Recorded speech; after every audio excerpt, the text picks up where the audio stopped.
Olá, turma, bom dia.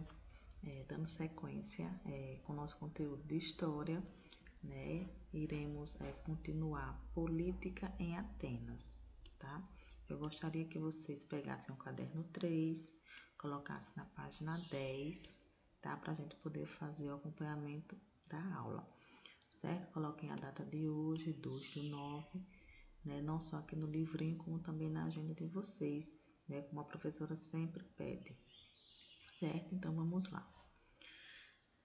Em algumas cidades, estado, especialmente em Atenas, desenvolveu-se uma forma de governo bem diferente e inovadora quando comparada com as formas de governo de outras sociedades antigas. Que sociedades são essas antigas? Antiga Mesopotâmia, Antigo Egito, né? Agora nós estamos estudando a Grécia, certo? Essa forma de governo chamava-se democracia e baseava-se na participação de quem? Dos cidadãos. Democracia é o povo, ou seja, a população, poder expressar, né, a sua opinião. Por isso que ele coloca aqui, ó, baseava-se na participação dos cidadãos, certo, gente? A maior parte da sociedade ateniense era formada por quem? Por comerciantes, camponeses e artesãos. Uma parcela da população era constituída por estrangeiros. Gente, conforme a professora for marcando aqui, vocês vão também marcando com o marca-texto de vocês. Ó, chamados de que? Metecos. Havia também alguns escravizados. Em Atenas, os escravizados correspondiam a cerca de 1/4 da população. Eram prisioneiros de guerra ou indivíduos que foram escravizados por quê? Por dívidas, ou seja, precisavam trabalhar nessa condição até que passassem as dívidas a alguém. Veja, né? Daqui ele já está começando a falar sobre como era, né? Aquele governo, aquele estado, né? Aquela cidade e estado da Atenas, certo? Dando sequência, até o século VI a.C., porém todas essas pessoas não podiam o quê? Participar da vida política de Atenas. Então, até esse século aqui, né, não havia o quê? A democracia, certo, gente? Como ele coloca aqui, ó, todas essas pessoas não podiam participar da vida política de Atenas, certo? Isso ocorria porque aquela cidade e estado era governada por um grupo social que tinha muitos privilégios, a aristocracia, composta de grandes proprietários rurais. Os aristocratas, portanto, controlavam a vida política em Atenas. Eles que mandavam, eles que comandavam, né? Eles que administravam, certo? Aí tem uma imagem aqui, ó, vista da Acrópole de Atenas na atualidade, hoje em dia, tá? A Acrópole correspondia à parte mais alta das cidades-estado gregas. Era ali que se localizavam os templos religiosos e alguns dos mais importantes edifícios. Veja, gente, os templos religiosos de Atenas, né? Ó. Agora vamos conhecer, né, como era exercida a cidadania, né, nos tempos antigos, certo? Com o tempo, os grupos que, como vimos, não podiam participar da vida política de Atenas, né, não poderiam participar, não ocorria democracia naquele tempo lá, né, no século VI, né, eu acho que só começou a ter essa participação da população, ou seja, ocorrer a democracia a partir daquele século ali, né? Vamos lá. Os comerciantes, camponeses, artesãos, veja como é importante aqui, né? A população, tá, gente? Que falou lá em cima, que citou, né? Passaram a demonstrar descontentamento com os rumos da vida política controlada por quem? Pelos aristocratas. Não esqueçam disso, viu? Quem comandava a vida política naquele tempo eram os aristocratas. depois de uma série de reformas nas leis existentes em Atenas, que levaram anos e anos sendo pensadas e implantadas, essa situação finalmente se modificou, né? Em 509 a.C., Clístenes, um dos legisladores e magistrados em Atenas, conseguiu implantar leis que garantiram a participação política a todos os habitantes que fossem considerados cidadãos atenienses. Veja a importância aí, né? Ele também fala o que são esses magistrados, né? Os magistrados, gente, na Grécia Antiga, eram tipos os administradores, né, das cidades e estado. Eram os que comandavam naquela época, certo? Ó, desse modo, aqueles que fossem considerados cidadãos poderiam votar e ocupar cargos independentemente de sua renda econômica. Veja a importância, né, de garantir, né, a participação política a toda a população, né, gente? A partir daí, eles puderam votar e ocupar cargos, né, que é muito importante, certo? O poder político não ficaria mais somente nas mãos de quem? Da aristocracia. Os cidadãos passaram a poder participar politicamente, ter a democracia, né, das decisões das cidades.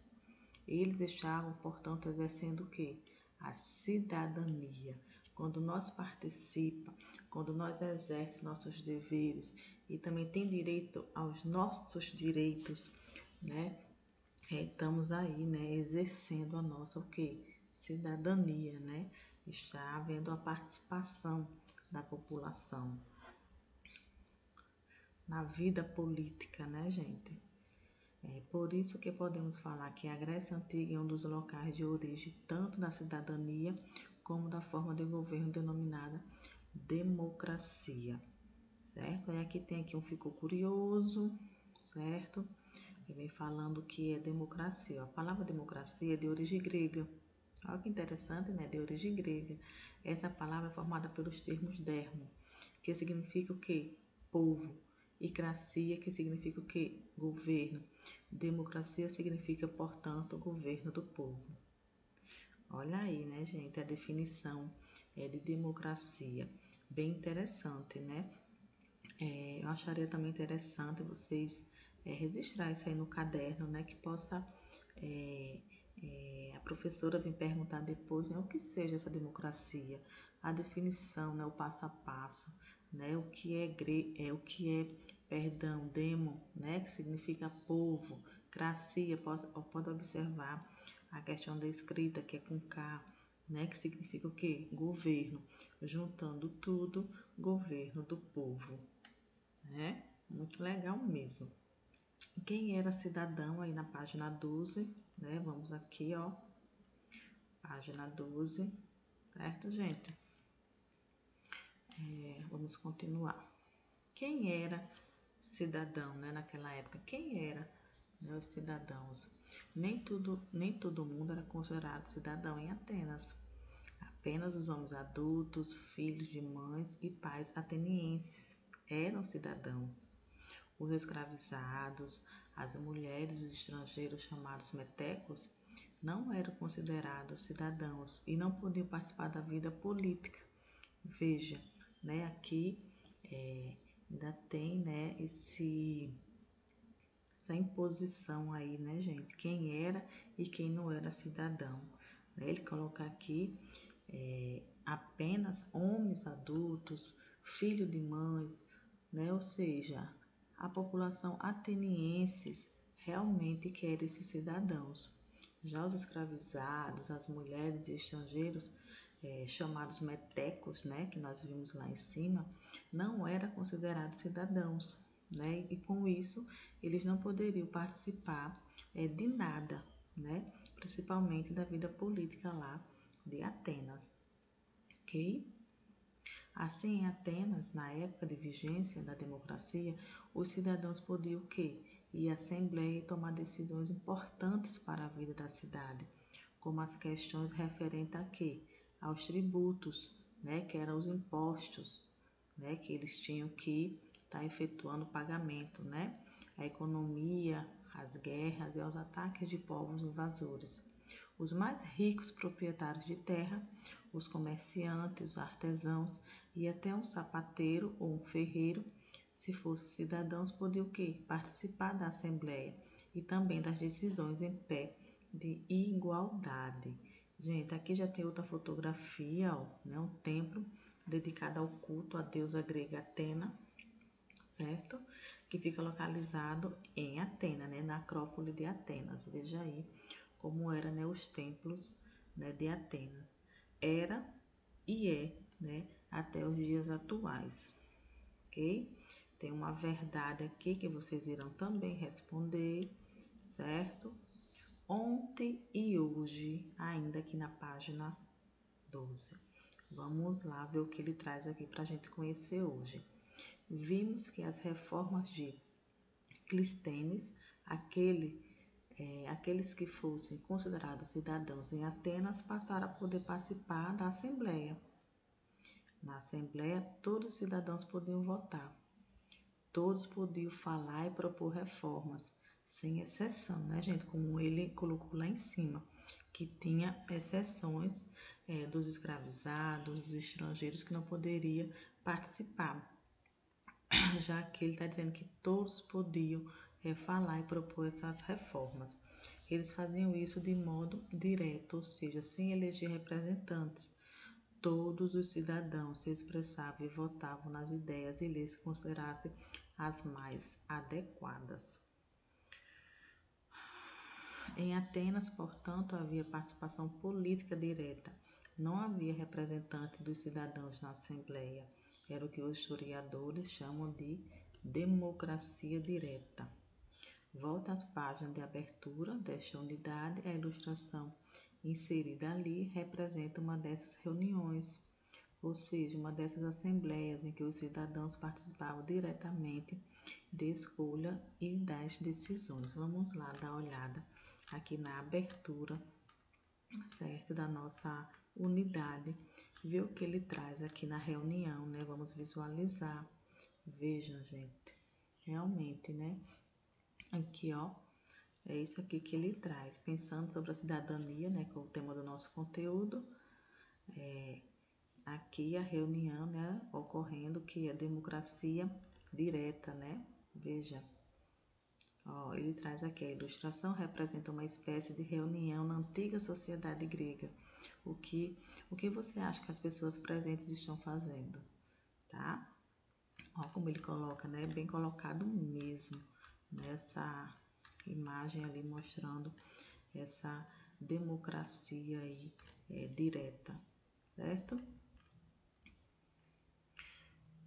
Vamos lá. Hoje, né? A democracia, forma de governo aqui do Brasil, é representativa. Isso significa que os cidadãos devem comparecer às urnas, né, de tempos em tempos para o quê? Para votar em seus representantes na política, como os prefeitos, os vereadores, os deputados estaduais, né, deputados federais, governador, senadores e até, né, o nosso presidente da República. As decisões políticas tomadas pelas pessoas que exercem esses cargos devem o quê? Representar a vontade de quem? Do povo, né? Dos cidadãos, né? Mesmo que isso não seja tão visível, né? Representar a vontade do povo, certo? Aqui, gente, eu tenho uma urna eleitoral, né? Vocês ainda não podem, né, participar dessa votação, que vocês ainda são pequenos, mas um dia, né, quando vocês chegarem na idade maior, vocês irão também poder estar aí votando, né, participar, certo? Dessa votação. Ficou curioso, certo? Aqui é um material extra, né, para vocês, certo?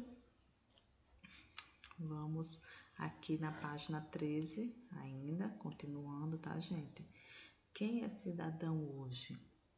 Hoje, todos nós brasileiros somos considerados cidadãos, no sentido de que temos direitos e deveres. Veja que isso aqui O que é exercer uma cidadania, né, gente? É nós ter nossos direitos e também os nossos deveres, sem distinção. Por isso, deveríamos ter completo acesso aos direitos sociais, civis e políticos. Quer ver um exemplo?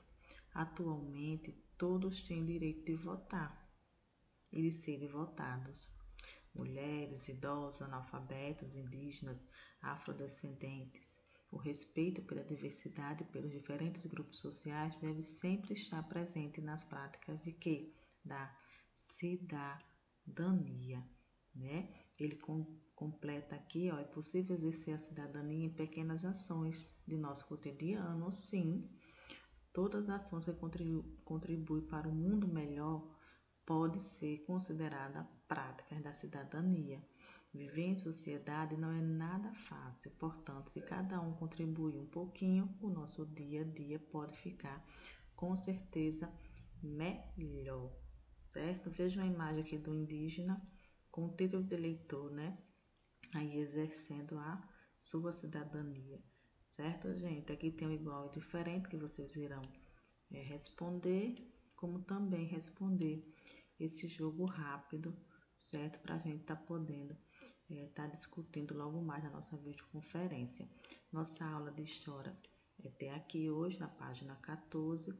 Responda essa atividade, esse jogo rápido, tá? Para que mais tarde a gente possa estar debatendo, tá certo? Até logo mais, se Deus quiser.